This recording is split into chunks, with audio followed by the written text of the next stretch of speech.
Has anyone noticed what's happened in the last 3 weeks? 3 weeks ago, all the leaves were in the trees. 3 weeks later, all the leaves are on the ground. In our yards, in the streets, all those leaves were in the trees, now on the ground. Anyone been raking these last few weeks? Or blowing leaves? You're like, who rakes anymore? I blow them out in the street. They go to my neighbor's yard. Interesting. Back when I was your age, this is what we used to use to gather leaves before we had leaf blowers. We didn't have leaf blowers when I was your age. We had to use this, a rake.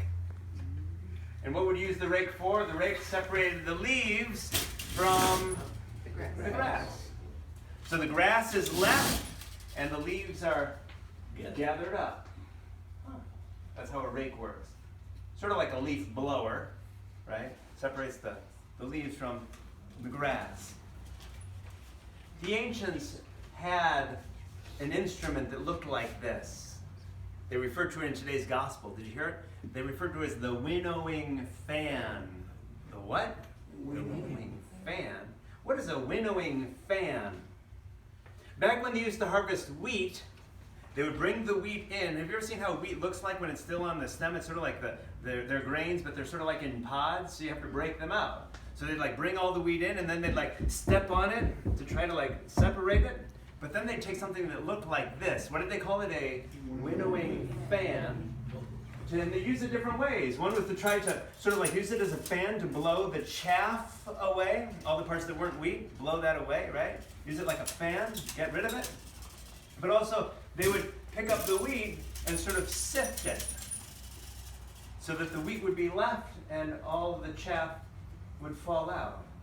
It's separating the wheat from the what? Chaff. It's in the same way that we separate the leaves from the grass. They would use a winnowing fan to separate the wheat from the chaff. Now this is my question. What do you do with the wheat and what do you do with the chaff? What are you guessing? What do we do with the wheat? Store it. We find some way to store it, the wheat. The wheat is the food part, right? The part that we make bread with. Right? So we're going to store the wheat some way and we're going to use it throughout the winter to be able to make our bread. And what about the chaff, Deacon John? We're going to burn it. Going to burn it. How fascinating in today's gospel. St. John the Baptist says, you better watch out. Because when the Messiah comes, what's going to happen? He's going to come with his winnowing fan and he's going to separate the wheat from the chaff. He's going to guard the wheat and the chaff. Bring the lighter. Right? Burn, baby, burn. Which are you? Are you wheat, producing fruit in your life? Or are you chaff, which will be burned? Yikes. What's the difference between the two? I have a feeling the first reading starts to point to it. The prophet Isaiah in today's first reading. Do you remember last week? The prophet Isaiah was saying when the Messiah comes, we're no longer going to need swords. What do we use swords for? To hurt other people. To threaten other people. When the Messiah comes, when Jesus comes, you're not going to need that sword because we're all going to live as friends. That spear that you're holding, what do we use spears for? Killing other people. Threatening other people. You better do what I say. I have a spear in my hand. When Jesus comes, we're not going to need that spear. You'll be able to use that spear to get the fruit out of the trees.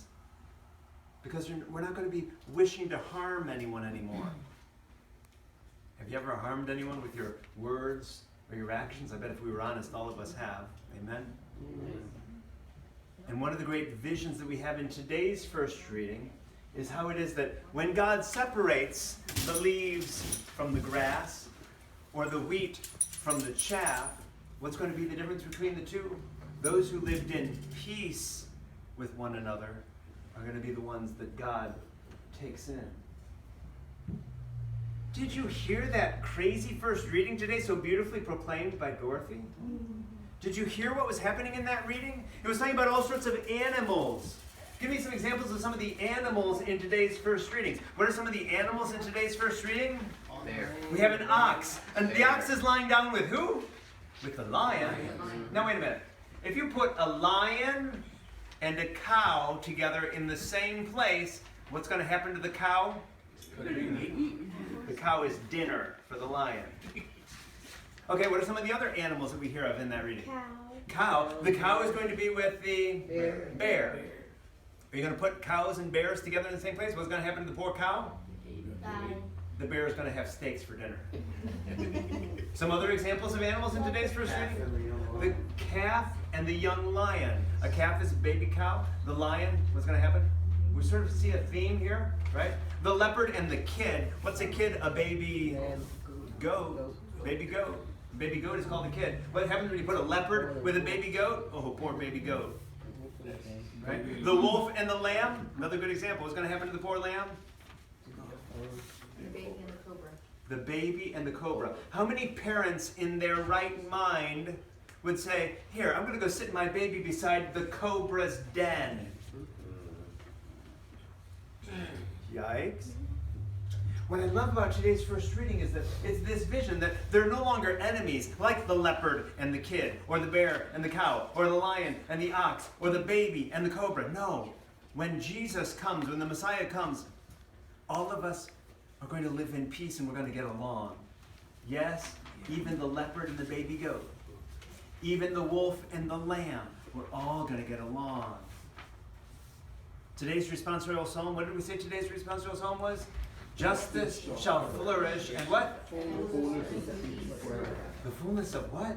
Peace. The fullness of what? Peace. Do you know where the word peace comes from? The English word peace comes from a Greek root, which literally means to fasten together, to button together. Peace means what? To button. Stop for a moment. On the count of three, count how many buttons you're wearing. On the count of three, we're going to count how many buttons you're wearing. 1, 2, 3. 4.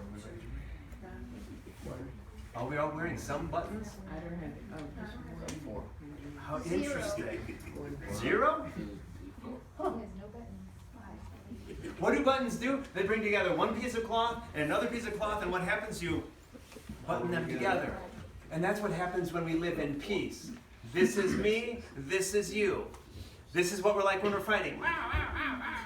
Right? This is what we're like when we're fighting. What does it mean to live in peace? We're buttoned together. Brothers and sisters, how different this holiday season would be. And instead of fighting with our family members and others around us, if we just decided, you know what, we're going to bury the hatchet. Right? We're going to leave the past in the past. And this year, no matter what you say or do to me, I'm just going to look at you and love you.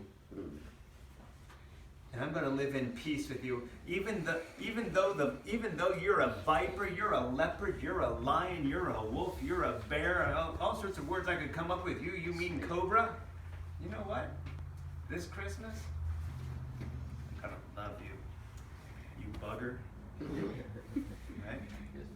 Today's second reading, St. Paul says to the Romans, what's it all about? It's about living in harmony, in one. What a beautiful vision for us to think about.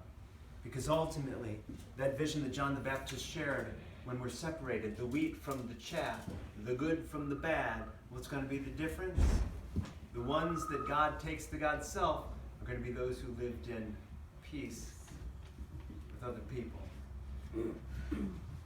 This this Advent, let's bring more and more light to this world by living in peace, buttoned together with one another.